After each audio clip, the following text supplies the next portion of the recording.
मराठी उखाणे आणि बरेच काही या माझ्या यूट्यूब चॅनलवर आज आपण बघूया पावसाळ्यात येणारी खास पाथरीची भाजी कशी बनवायची आणि तिचे फायदे। सर्वात आधी बघूया आपण पाथरीची भाजी कशी बनवायची। पाथरीची भाजी बनवताना आधी ती आपण व्यवस्थित निवडून घ्यायची आहे। यानंतर या भाजीला माती खूप असते, त्यामुळे ती स्वच्छ धुवून घ्यायची आणि मी ही जरा बारीक चिरून घेतलेली आहे। बाजूच्या भांड्यातच बघा पाणी किती खराब निघालेले आहे, खूप माती होती, त्यामुळे ही भाजी स्वच्छ धुवून घ्यायची। यानंतर एका पातेल्यात मी पाणी घेतलेले आहे, त्यामध्ये ही भाजी आपण घालून घेऊया आणि जरा वेळ उकळी काढायची आहे 2-3 मिनिटासाठी। तांदूळच्या भाजीला जशी उकळी काढतो त्याचप्रमाणे उकळी काढायची आहे। यानंतर ही भाजी आपण एका भांड्यामध्ये काढून घ्यायची आहे, पाणी बाजूला काढून घ्यायचे अशा पद्धतीने। आणि यावर मी आता मीठ घालून घेणार आहे। तांदूळच्या भाजीला ज्याप्रमाणे मीठ टाकतो त्याचप्रमाणे या भाजीला सुद्धा मीठ घालून घ्यायचे आहे। आता गॅसवर एक कढई ठेवलेली आहे, त्यामध्ये 2 ते 3 पळ्या तेल घ्यायचे। यानंतर जिरे फोडणीला घालायचे। 3 ते 4 कांदे बारीक चिरून घ्यायचे आहे आणि तेही फोडणीला घालायचे। तुम्हाला जर लसूण आणि हिरवी मिरची ठेचून घालायची असेल तर ती तुम्ही घालू शकता, पण मी या ठिकाणी हिरवी मिरची तिखट असल्यामुळे कट करून घातलेली आहे आणि लसूण मला भाजीमध्ये ठेचलेला आवडतो, त्यामुळे लसूण ठेचून घेतला आहे। याच्यामुळे भाजीला खूप छान चव लागते।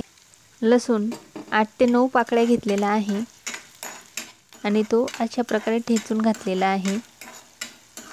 आता कांदा, हिरव्या मिरच्या आणि लसूण चांगला परतवून झाल्यानंतर यामध्ये आपण थोडासा हिंग घालून घेणार आहोत। हिंग हा अगदी चिमूटभर घालायचा आहे। अशा प्रकारे आपला कांदा, हिरव्या मिरच्या परतवून झालेल्या आहे। यानंतर यावर आपण पाथरीची भाजी घालून घेणार आहोत। ही भाजी तुम्हाला बाजारामध्ये वाट्याने मिळते, 10 ते 20 रुपयाला वाटा असतो, तुम्हाला हवी तेवढी तुम्ही घेऊ शकता। मी 10 रुपयाचा वाटा आणला, त्यात बघा एवढी भाजी झालेली आहे। आता ही आपण या फोडणीमध्ये व्यवस्थित परतून घेऊया। याला वेगळे मीठ टाकायची काही गरज नाही, कारण आपण अगोदरच या हिरव्या भाजीमध्ये मीठ घालून घेतलेले आहे। आता अशी आपण परतवून 5 मिनिटं ही भाजी अशा पद्धतीने शिजवून घ्यायची।